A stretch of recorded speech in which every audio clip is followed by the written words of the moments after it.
सो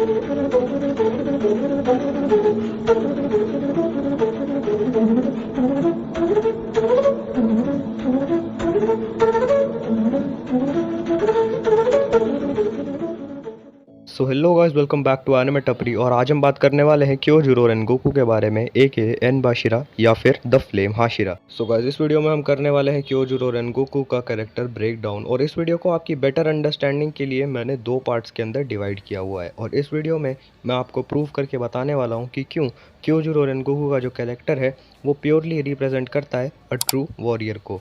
और इस वीडियो को एंड तक देखो, और चैनल पर नए हो तो सब्सक्राइब करो, वीडियो को लाइक करो और अपना फेवरेट पार्ट कमेंट करो। अगर आपके पास मेरे लिए कोई वीडियो सजेशन है तो उसे भी कमेंट डाउन ज़रूर करना।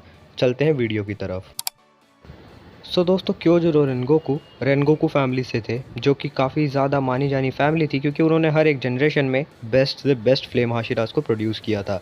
यहाँ तक कि क्योजूरो रेनगोकू के पिता यानी उनके फादर शिंजूरो रेनगोकू वो अपने टाइम के one of the best flame हाशिरास हुआ करते थे। इसीलिए क्योजूरो रेनगोकू को ये पोजीशन मिलना काफ़ी ज़्यादा ऑब्वियस थी। लेकिन यहाँ पे ध्यान देने वाली बात यह है कि उन्हें ये ऑब्वियस पोजीशन नेपोटिज्म की वजह से नहीं मिली थी। उन्हें खुद ही प्रूव करना पड़ा था, जहाँ पे उन्होंने एक अपर रैंक डीमन को, जिसको हम फ्लूट डीमन के नाम से भी जानते हैं, उसको उन्होंने अपने फर्स्ट मिशन में ही हरा दिया था। अब दोस्तों, इसी बात से हमें पता चलता है कि क्योजूरो रेनगोकू के अंदर ऑब्वियसली कुछ ज़्यादा ही अच्छा टैलेंट था। लेकिन टैलेंट के साथ उस टैलेंट को आगे शार्प करने के लिए उन्होंने जो मेहनत करी वो भी अनडिनाएबल है। तो दोस्तों, क्योजूरो रेनगोकू की जो वॉरियर मेंटालिटी है उसका पता आप इसी बात से लगा सकते हैं कि उन्होंने फ्लूट डीमन से लड़ते लड़ते सिर्फ 16 साल की उम्र में अपने ईयर ड्रम्स को पूरी तरीके से रप्चर कर लिया। बाकी कोई डीमन स्लेयर होता ऑर्डिनरी सा तो वो वहाँ से भाग जाता, लेकिन अपने ईयर ड्रम्स को रप्चर करने के बावजूद भी क्योजूरो रेनगोकू ने अच्छे तरीके से फाइट करी और एक अपर रैंक डीमन को सिंगल हैंडेडली हराया भी।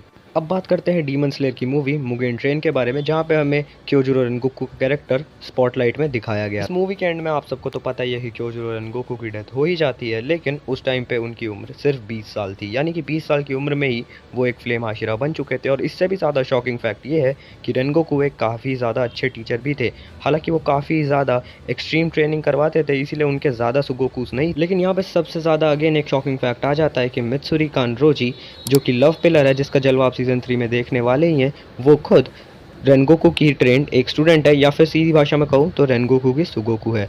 हालांकि उसकी उम्र 19 साल है और रेनगोकू की उम्र सिर्फ 20 साल थी, लेकिन इससे आप अंदाज़ा लगा सकते हैं कि रेनगोकू कितने ही ज़्यादा टैलेंटेड थे। और अगर उनकी ट्रेनिंग कोई सही से कर लेता तो उसके पावर लेवल्स एक हाशिरा के लेवल के ऊपर चले जाते।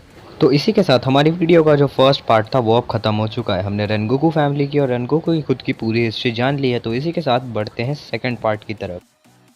हमारी वीडियो का जो सेकंड पार्ट है वो है ट्रू वॉरियर, और कहा जाए तो यही मेन कैरेक्टर ब्रेकडाउन है, क्योंकि इससे पहले जो कुछ भी मैंने आपको बताया वो सारी चीज़ें आपको एनिमे और मांगा में पहले से ही देखने को मिल जाएंगी। रेनगोकू आखिर एक वॉरियर है या फिर नहीं, ये तो हम जान लेंगे, लेकिन उससे पहले हमें जानना पड़ेगा कि एक्चुअली में एक वॉरियर की ट्रू डेफिनेशन क्या होती है। और एक वॉरियर की ट्रू डेफिनेशन जानने के लिए मैं लेकर आया हूँ आप लोगों के लिए ये कोट। वॉरियर्स वो नहीं होते जो हमेशा जीतते हैं, बल्कि वॉरियर्स वो होते हैं जो कि हमेशा लड़ते हैं।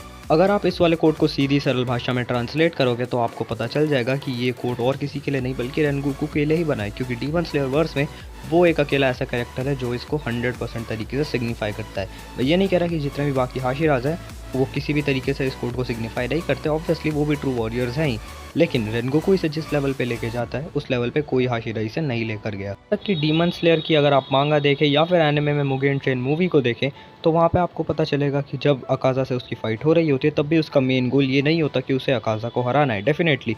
और वो ये चीज़ खुद ही कहता है, जहाँ पे उसका मेन गोल होता है कि उसे बस अपनी ड्यूटी फुलफिल करनी होती है।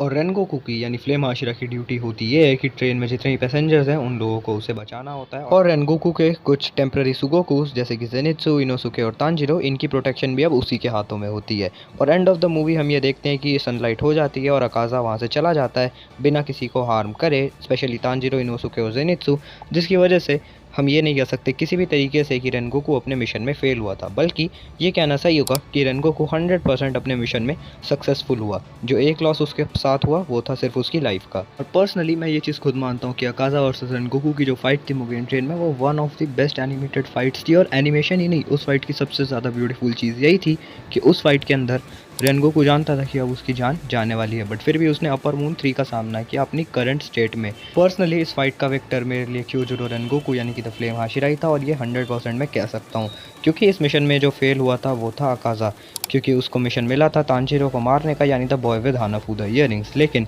वो ऐसा नहीं कर पाया, इसीलिए जो फेल हुआ वो था अकाज़ा और जो जीता वो था रेनगोकू।